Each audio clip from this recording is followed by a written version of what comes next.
It wasn't just a look around. You're there for a purpose. So we greet you. We talk to you. We find out what kind of interests you, what brought you there, and we want to educate you. Tulsa Talks is the podcast that is inspiring people to have everyday meaningful conversations to gain perspective and help the world.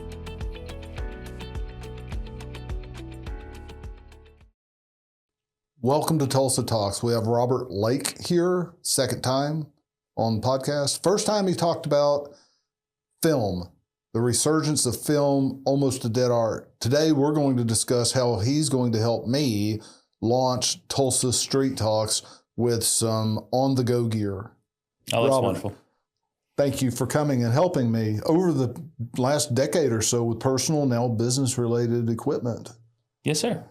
So we're talking about taking Tulsa Talks podcast to the streets and meeting people of all walks of life. Might it be homeless? Might it be people at the local government positions? Might it be state as well? Or business people, or the guy that rides on the back of the garbage truck?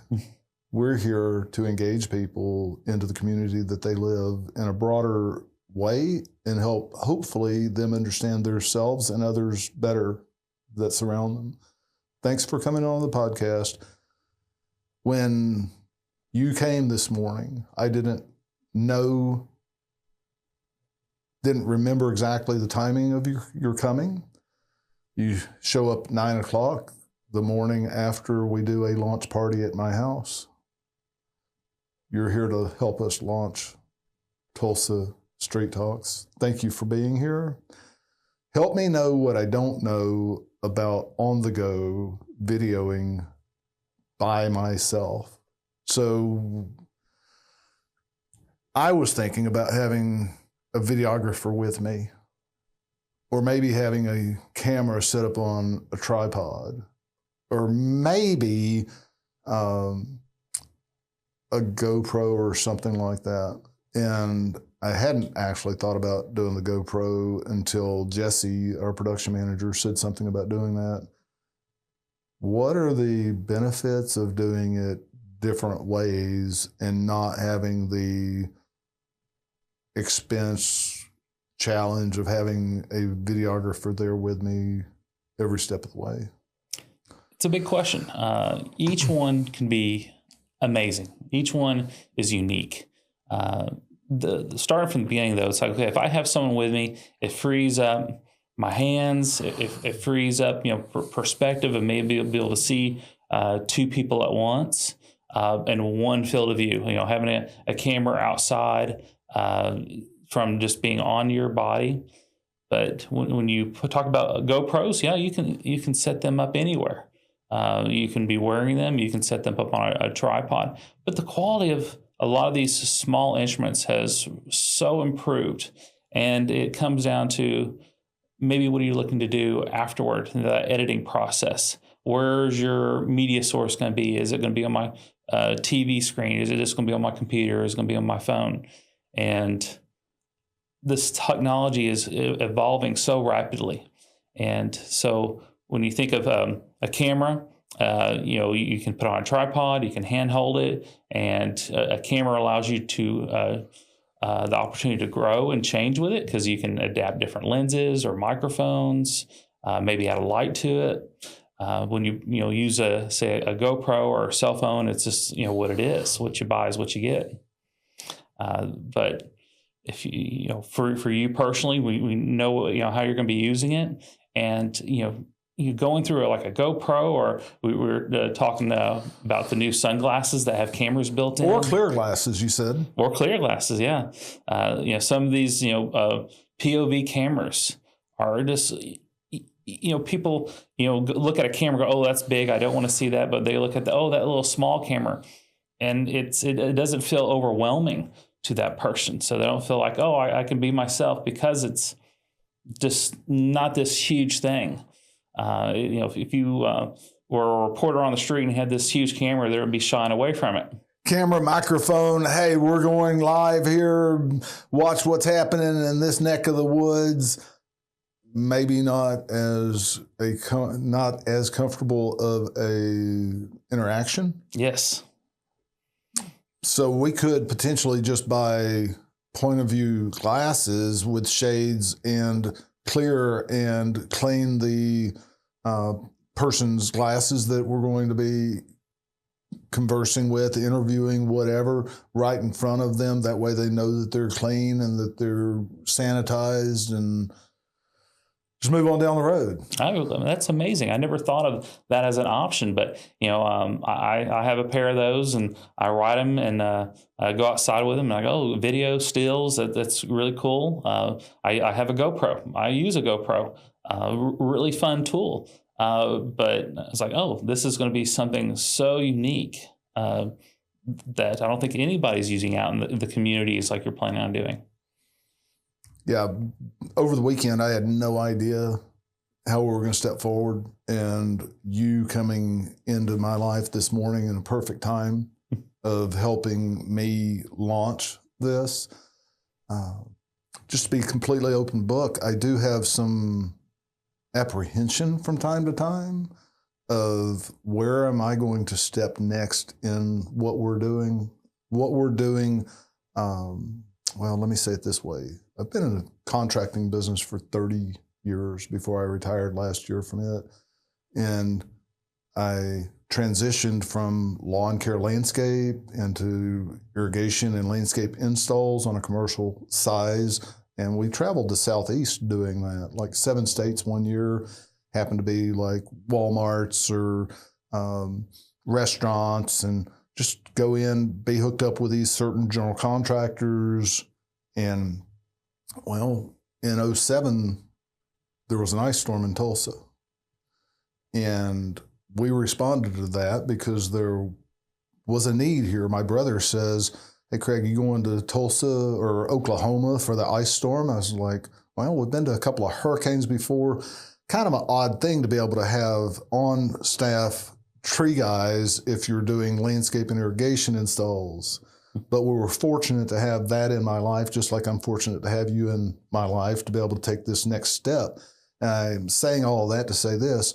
We landed in Tulsa after the ice storm of 2007, 2008, and we called those guys that were our contractors in the Southeast to see if they had work after we'd been here for 2 or 3 months. I had not heard from them, and we had built relationships like you and I built this relationship, but in the outdoor service arena doing trees, and people noticed that we were able to do more than trees. But I said, no, we're here to do trees.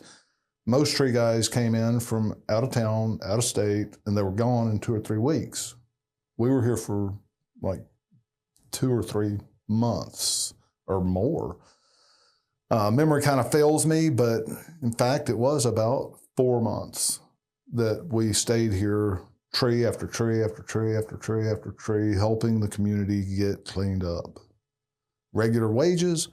Anyway, there was nothing to do in the Southeast because 2008 had a financial crisis, and it was a real downturn in the economy. So we went home and we tried to get reestablished with those people after it had been a few months, and it wasn't that we had ignored them. They just didn't have anything to do because we didn't get any emails, no phone calls, no nothing. It was like, what the heck is going on here?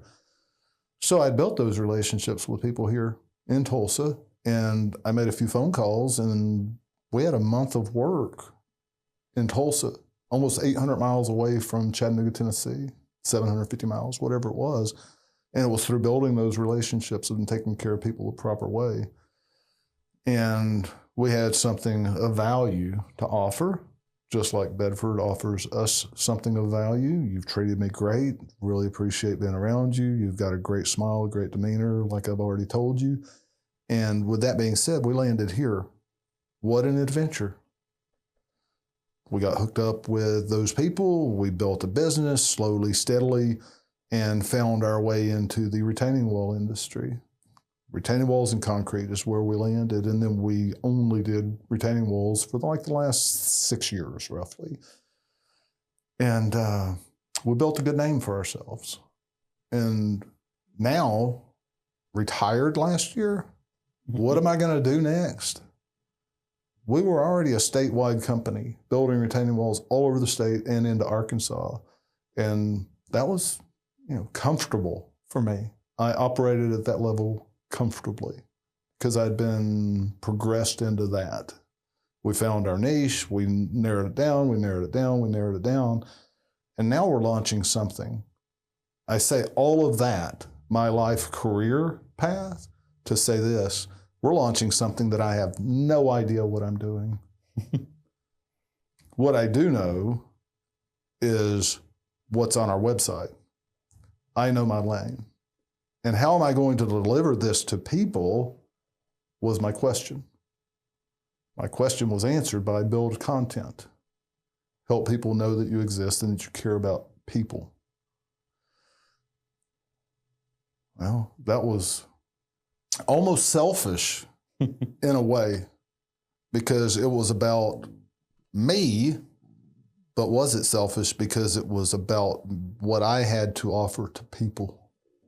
A lot of people don't realize the lane that they're in, don't realize the gifts and abilities that they have, and don't function in that passionately because they've not found their purpose.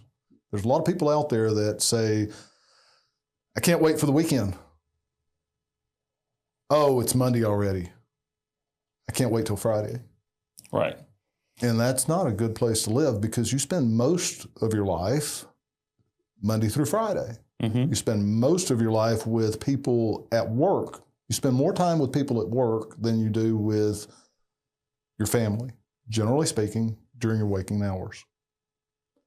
Why would you buy into that? I don't like doing what I do, don't want to do this, can't wait till I get home to spend time with my family instead of embracing who you are. The Complete Peace movement helps people find their lane, helps people value themselves and those around them. And I say all that, I am a confused freaking mess if I try to do life by myself. Mm-hmm. But when I engage with people like you that give me these incredible options and help me make these decisions that are outside of who I am and what my abilities are, life comes to life. I'm glad that you found what you're supposed to be doing. I'm glad that you're here helping me doing what I'm supposed to be doing. So back to subject matter at hand. How do I decide on what video equipment to use? The guidance that you see from Bedfords is always trying to help yourself, but you have this goal of helping other people, as well as helping yourself will help other people.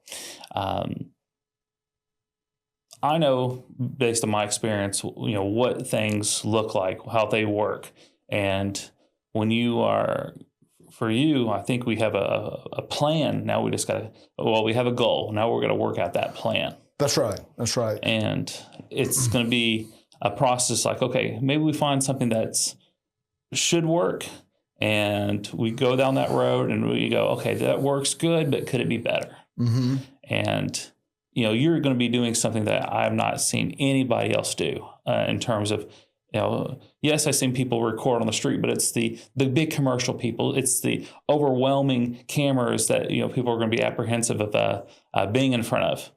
But, you're going to be able to take it down to, people that is going to be, that looks great. I can talk to you, and you have a wonderful personality. You come into my store and you talk to everyone. You're smiling. You're ready to it's like the kid in the candy store. I'm here to have fun, and that's the way I go to work every day. And I go, well, is it work or is it going? I do spend more time there than I do at home, and I'm thankful to have such a great group of people I work with, a great company, great boss. But it's rewarding, and your journey is going to be different, and that's also great. Yeah. So, what is your process of determining look like? So if I came in there and I know what it looks like, I do know what your process looks like, and it looks very, you guys have a system. You guys have a way of engaging with people with present demeanors and good personalities, and you have guys that specialize in different areas of expertise. Oh no, this is better handled by this other fellow, and you're not afraid to say that. None of your team is afraid to direct people to the right person in your group. So if I kind of started by opening the door, which if it's okay with you guys, I think it'd be awesome to take this thing on the street one day to Bedford and have that experience at your place. I don't know if your management would be okay with that. Maybe we need to ask them before we do it, but that's my vision, is taking this thing to the streets and opening doors to experiences for people to have without having to go through them themselves, so that maybe they can navigate life a little differently than without having that experience. Because when I walk around a blind corner in life and I've never seen this function or this flow, well, let me say it this way. I've been engaged with the community. I've had a lot of experiences because I was a contractor. I naturally engage with people. Other people are not like that. Other people go to work, go home, have limited experiences. And then when something happens, how do we navigate this? So what does it look like when I open the door to Bedford? Give me a customer experience flow. The guest comes in and we want them to feel they're not a customer. That's one thing. I mean, you'll hear me say guest. We want them to go, hey, they're part of our family, because we wouldn't be there without them. I wouldn't be there without you in some way. It's like, okay, hey, if you're not coming in regularly and having this commitment, Bedford's would close. But Bedford's has been around for over 50 years, and it's not the online shops that have no commitment. They're just here to sell you stuff and leave. Yeah. So we greet get your you. Training somewhere else. Yeah. That YouTube University is all you get. Here's your product and get out the door. No. For us, it's like, hey, how are you doing today? I don't want to just go, hey, what can I show you? I'm like, hey, I notice people's demeanor when they come in. Are they here for maybe printing? It's like, oh, you're here to pick up some prints, or if they come in and go, hey, I got a camera. I'm like, oh, great, what do you got? I'm curious. You drove from what part of town to come to my store. It wasn't just to look around. You're there for a purpose. So we greet you. We talk to you. We find out what kind of interests you, what brought you there, and we want to educate you. And so through that education, it's like, okay, this might make your life better, or this might make your life easier and rewarding. In photography and videography, it's capturing moments. And my employees, Bedford's employees, we all appreciate that. We got to come from a good place, so that's what's rewarding for us too.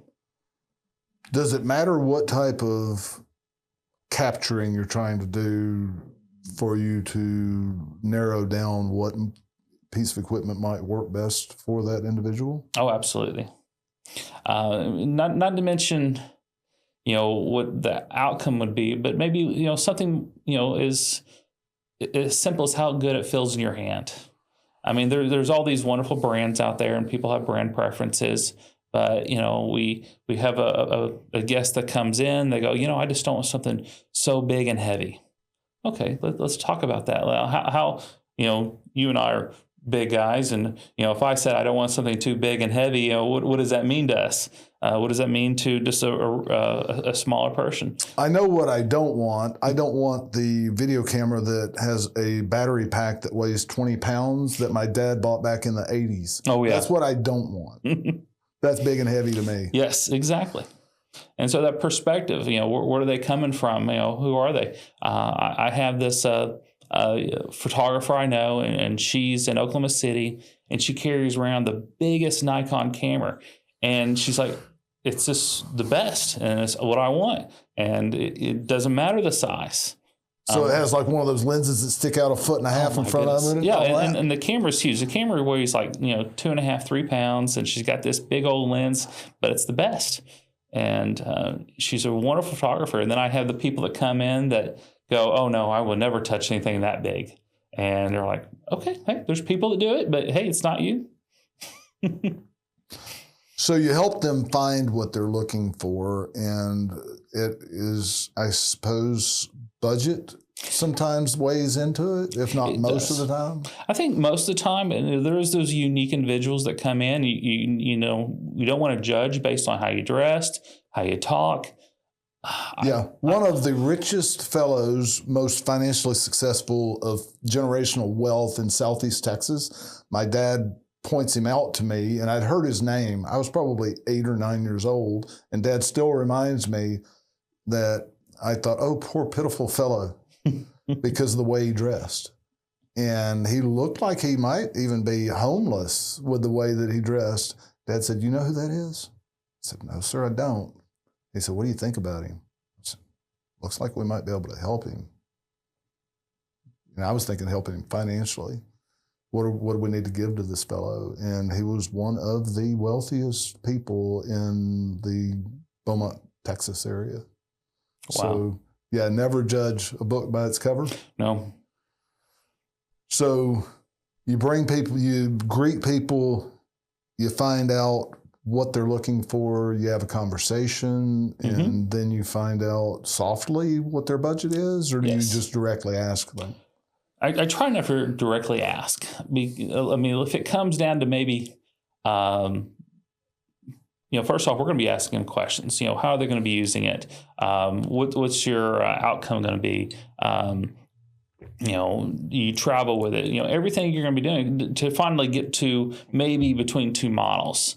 And then it comes down, they're going to ask us. I mean, they're going to be, okay, hey, in their mind, they have already got a budget.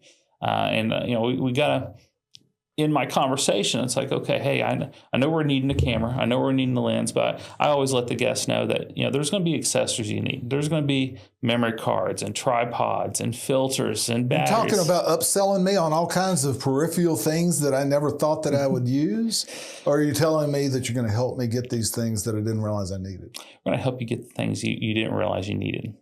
These cameras are like, okay, hey, you go into the car lot and you're like, okay, I haul a lot of sod. I see all the sod trucks, and I go, okay, you're going to need a truck, but you need a tow hitch on that, right? You got to be able to pull that trailer. Okay, you probably know that the truck can pull a trailer, but you need a little accessory. You maybe didn't know it didn't come with it. Yeah. Maybe on older vehicles, I think that new ones normally have them, but maybe you need a brake controller for that trailer.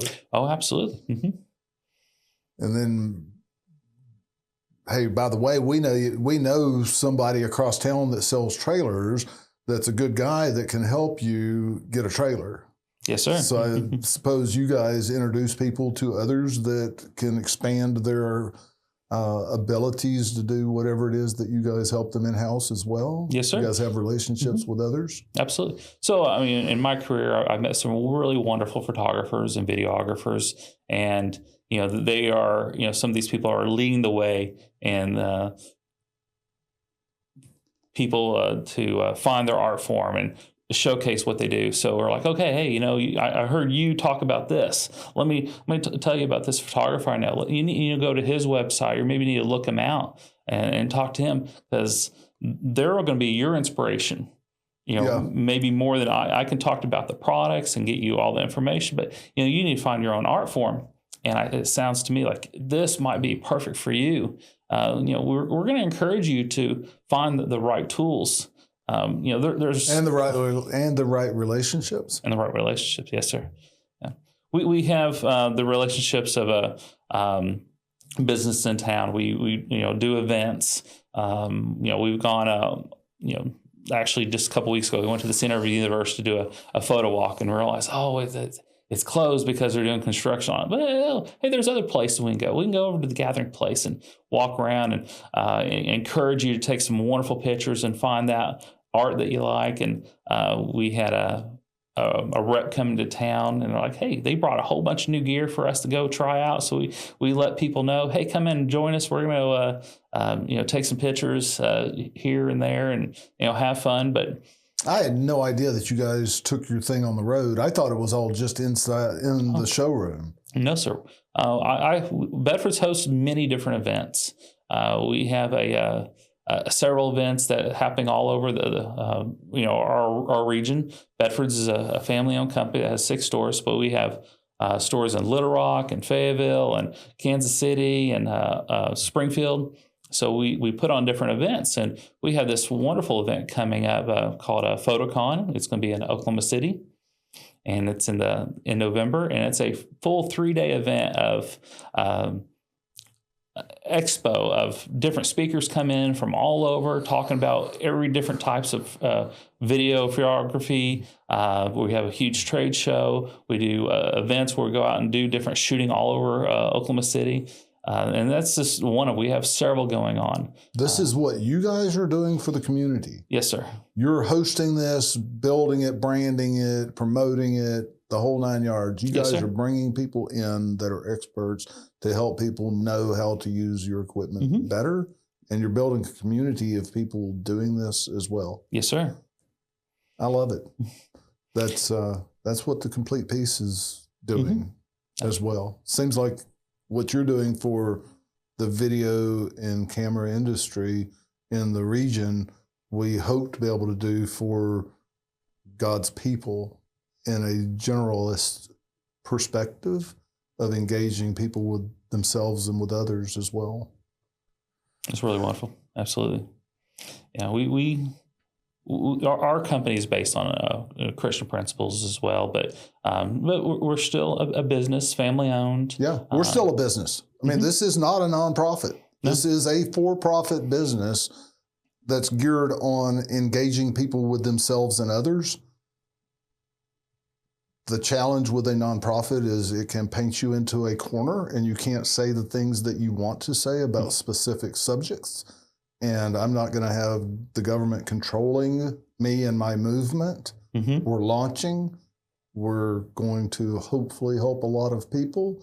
And we're going to be able to say whatever it is that we want to say without Big Brother controlling my lips. So I appreciate you. Bottom line, you are an inspiration. You are a piece of the Complete Piece. And I'm glad that you know who you are and function in the capacity that you've been gifted and ability to do. And thank you for being part of my life. My pleasure. You're a big deal. Thank you. Thanks for watching us. Hopefully this helps somehow, some way. And as you go, know that you are one piece of the Complete Piece. We are here to help you discover or develop your passions, how you can use them, and why you exist. How can we help you help others better?